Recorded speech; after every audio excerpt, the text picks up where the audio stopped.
One of my favorite flowers in my landscaping is the Black-Eyed Susans, and when we put in our landscaping, I didn't have enough of them. I didn't have enough to go all the way around my house, and I think it's been here 5 years.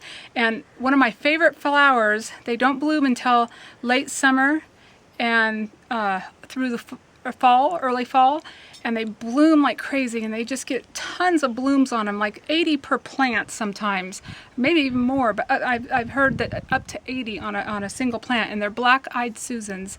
And one year I bought some seeds, Black-Eyed Susan seeds, and I didn't have the right variety. The one I planted, they were real tall and spindly, and they fell over, and they never came back. They weren't I don't know why they weren't a perennial, but they probably were. They just didn't come back. But this particular variety, I'll put it in the bottom here what variety it is with a link where you can get them.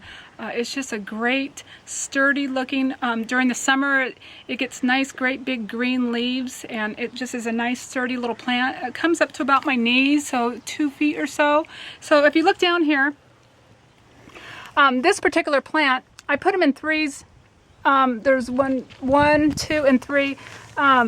This one's getting big, and after a while when they get too big, I'll start, you can see they start getting runners, babies off of them. And I can take off a bunch of these runners, and what you do is just dig down and be real careful. You can kind of feel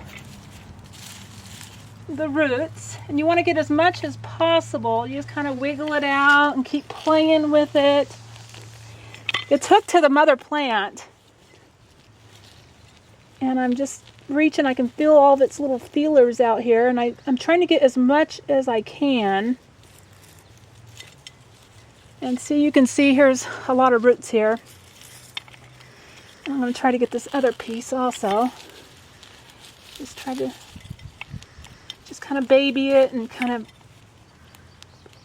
it's kind of stuck in my fabric in here, the weed block. That one has some roots. I think I pulled that one off too short though.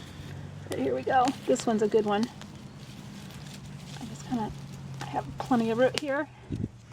So here is a good one. I cover these roots back up, and I can come back to this. So here is what I have. And I'm going to plant these in another spot, and they'll come back every year. And I don't have any blooming right now because, you know, it's May. So what I'll do is I'll try to put some pictures in what they look like when they're blooming. They're just great because they come back every year. It's one of my favorites, and they're just so easy, and they just, you can see them from the road. They're just vibrant yellow. They're just beautiful. I just love the way they just bloom like crazy. So I'm going to go over to another part of my yard and plant these. Okay, here I go. Stop. Okay, here I picked out a spot in another area of my yard, and I have these Black-Eyed Susans, and I'm getting through the weed block here and just digging out a hole. And they're so easy. You just stick these roots down in here, cover it back up, water it real good. Make sure you keep them watered every day. And I'm not so sure they'll bloom this year, but definitely next year they'll be blooming for sure. So there's one, and I'm just going to fill up my yard with more Black-Eyed Susans everywhere. Thank you. Have a good day.